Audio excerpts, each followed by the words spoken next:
Hey guys, it's been such a long time since we've done a sit down catch-up Q&A. I asked you guys on Instagram stories specifically, just to leave me some questions so that it'll be easier to go ahead and like kick off this video. So thank you guys so much for sending in your questions. I'm just gonna go through as many of them as I can. I might not get to every single one, and if I don't get to certain ones, it might also be because it would literally take an entire video to discuss. So you guys did send in some really great questions. Don't mind the car sounds if you can hear those. But yeah, let's just sit down, catch up. Feel free to grab a snack, a drink, because we're really gonna get into it. It's gonna be like, you know, sitting down and catching up with a friend you haven't talked to in a while. Okay, let's start with this question. Growing up in the USA, were you embarrassed to be Asian? So I would say not really. Like, I think even like throughout elementary school, I probably wasn't like super aware and constantly thinking about like my Asianness. And then going into middle school and high school, that I became more aware. But I think because there were others like myself, and there were, you know, international clubs and things like that, that I felt like there were communities and I didn't feel like the only Asian person. So I think that helped a lot, because I would imagine if I were the only Asian person in my class or in the school, then I might have felt a little differently. And this isn't going to be the case for everyone, because I do know of those who felt like they needed to assimilate into like the culture of the majority. And I think that's where, you know, those feelings of shame and embarrassment can come through if you just don't feel like you ever really fit in. So I can understand those feelings, but I think I always embraced being Asian. I did have a lot of Asian friends. I still do. Okay, so there were a lot of people asking about what happened to the puppy that we found. So if you weren't, you know, following my stories, perfectly fine. Just to like give you some context, Matt found this cute puppy just wandering the streets at night, really close by her home. So he brought her in. This was the very same day, a year later, from Sammy's passing. I was thinking back to that day and kind of reminiscing and like sharing with you guys, like, oh, it's like Samiversary. It's, you know, falls on Cinco de Mayo. I can't believe it's been a year. It's crazy to think about like everything that's happened since then. And I'm just like, I'm kind of like weeping because I'm feeling all sorts of emotions. Next thing I know, Matt texts me. He's like, I found a puppy and it's with me right now. Oh, it's so sweet. So I step outside and I see this cute little girl in his arms, and I'm just like, oh my gosh. I'm glad that he brought her in. And we figured, since he found her like so close to the house, that we would just hold on to her in hopes that an owner would show up and would be looking for her, maybe somewhere not too far from here. So we did everything. We reached out to animal control. We like took her to the vet to see if she was microchipped, which she wasn't. We put out signs, we posted on Nextdoor, we posted on Facebook groups, we posted on this neighborhood's Facebook group. I reached out to the HOA person. So I did whatever I could to like just put it out there that, hey, we have this like missing puppy, is she yours? And so days go by and we're still fostering her, you know, accidentally fostering her. And she's quite the handful, but also like so sweet and so fun. There were a lot of you guys pretty much telling me that like I should adopt her. Like we should adopt her, we should keep her, because you guys thought like it's meant to be, the fact that she came into your life like a year after you said bye to Sammy. Like, she's freaking cute, keep her. And I definitely thought it through. I thought about it, I was like, is this the right move? Are you having fun over there? Those are Sammy stories.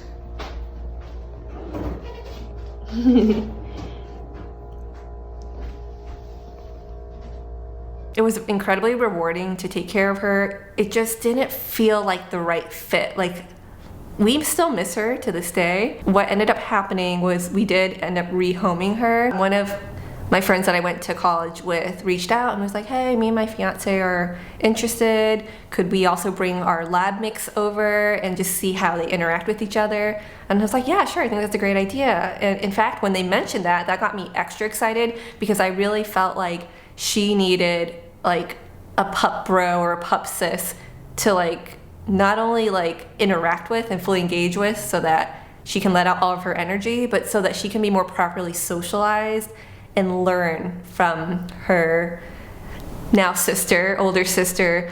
And it worked out so nice. Like, we just went out into the backyard, had them run around and play. She had the time of her life. Like, I think she needed that. She needed like the interaction with another dog. So from that moment, I just knew that we made the right decision. No, Matt and I are not at a point in our lives where we would want to have 2 dogs right now. So it felt so good. I could tell that they're going to be like great new pup parents for her. We had her for like a good 10 days and I didn't expect to have her for that long. I feel like I have puppy fever now because I just miss taking care of a puppy. I do. Oh, and by the way, I hope like the new owners don't mind me telling you, I don't know why they would, but they named her Luna. Just in case you wanted to know that. What are your favorite features in your new home, plans or projects you're most excited for? There are a lot of features that I really like in this new home, but my top faves would have to be the pergola, the sunroom, the built-in pantry with these sliding in and out shelving units, and our new chandelier. As far as like any renovations or anything more, you know, like extreme like that, we don't have anything planned. We're not like gonna like gut anything or rip anything out. So it's more just like furnishing, swapping out fixtures, or like doing those little finishing touches. If you're coming from Instagram and you left a question, you would know that I found a console and the color I painted it's a little questionable. Yeah, I need to repaint that at some point. Okay, so I definitely have gotten some questions around like if I'm still job searching, what I'm doing now to earn money, am I working a 9 to 5? So in short, I am still not working. I know one of you guys asked like how we're earning money outside of social media. So Matt is still running his business and he's doing great, and I'm like so fortunate to have his support on top of my savings not being completely used up yet. So no, am I job searching? Like, yes and no. I do look from time to time, but a lot of the opportunities that I've like considered and in a sense pursued, because I've gone through some interviews here and there, a lot of the times those opportunities have presented themselves to me, so recruiters would reach out, and I'm very, very fortunate that my skill set is still sought out. Oh, how deep do I want to get into this? I'll just tell you guys. So, okay, I actually went through 2 interview processes, like the full thing, like 3 rounds of interviews for 2 different contract opportunities recently. For one of them, they ended up going with another candidate, perfectly fine, you know, and then for the other, that position ended up being put on hold. I hope it's okay that I say that. So we're kind of back to the drawing board, and I will admit I felt pretty deflated at first because I really thought I was going to go all the way through with one of those opportunities. I was like really mentally preparing myself for it. I thought, oh my gosh, okay, so for at least a good handful of months, plus maybe even throughout the rest of the year, I may be working back in corporate in a remote capacity. I'd still be working from home, but like a 9 to 5 is, yeah, it's a lot, you know? So I was like mentally preparing myself for that, and both kind of fell through. So now I, in a sense, feel like I'm back at square one, but also not really, because I've been working with a therapist who also has experience in, you know, like career counseling, life coaching, which is honestly so perfect. Like, I feel like that's exactly the type of therapist I was really hoping to work with.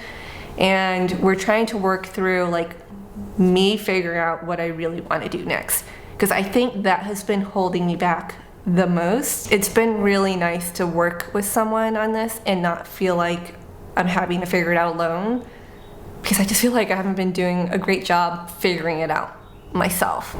Okay, so I'm not going to dodge this question. I know at least a couple of you guys asked, if we want children, if we plan to have babies, if we even would want to have some in the future.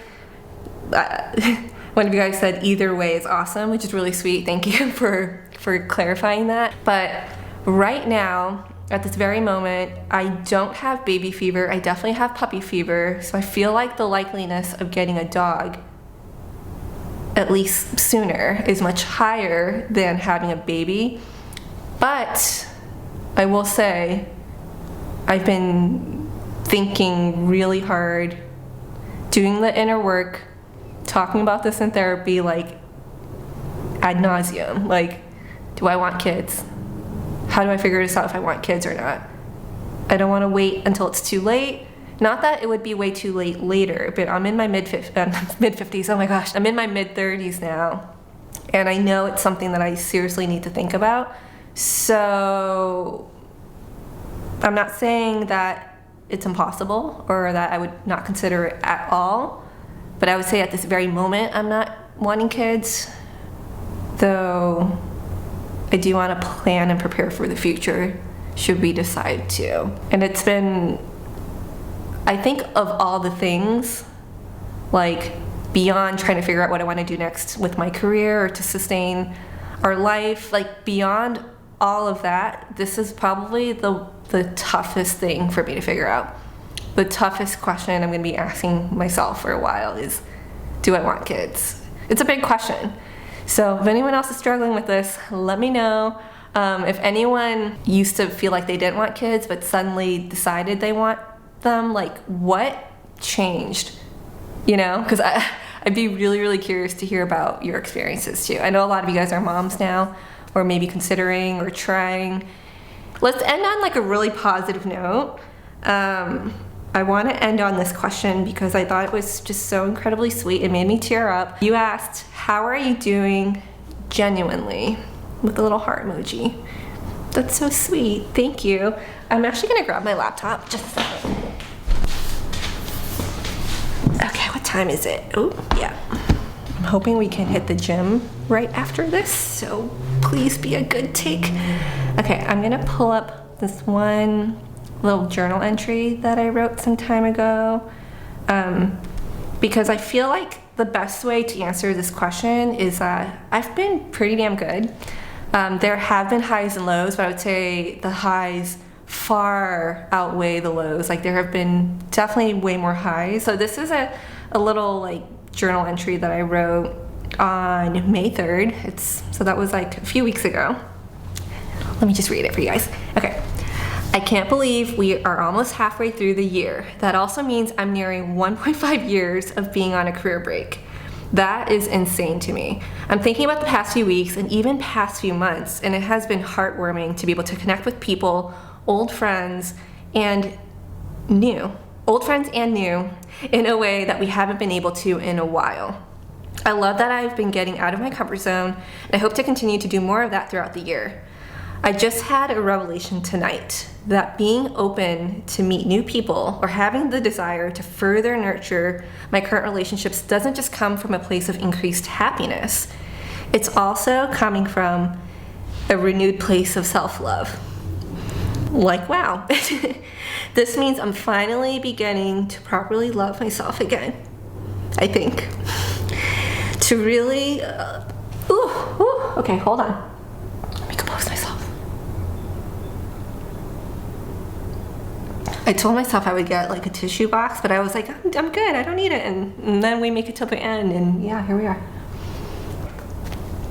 They're happy tears, I swear. Okay.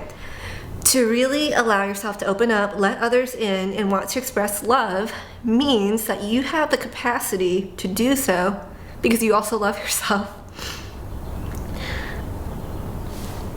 Okay, it's gonna be a little, oh my goodness. To really allow yourself to open up, let others in, and want to express love means that you have the capacity to do so because you also love yourself. I don't think this is selfish at all. It seems so obvious, yet it took a long time for me to finally realize this within myself. happy sigh. It's a great feeling. The old me would have questioned her self-worth, wondered why she wasn't making loads and buckets of money, doing something really cool or prestigious, and failing to realize that her relations with those in her life are enough to bring her true joy. The prospect of something new, the unrealized potential that is just waiting to be discovered, it all lies within, and she just needs to keep going and exploring and letting her curiosity guide the way. It's probably going to be a messy journey, maybe filled with questionable choices or chances taken, but I'm ready. In fact, I'm itching for something new. Complacency is boring. It doesn't suit me. The end. So I hope that answers your question. I've been doing really well. I'm really just trying to figure out what I really want to do, because I do want to be happy. I do want to do work that I love. My therapist, she keeps reiterating the fact that work shouldn't be and doesn't have to be this thing that we dread doing.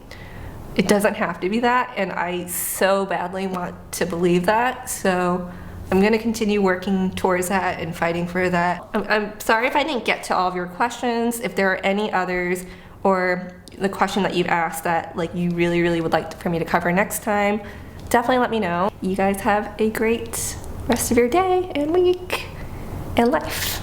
Bye.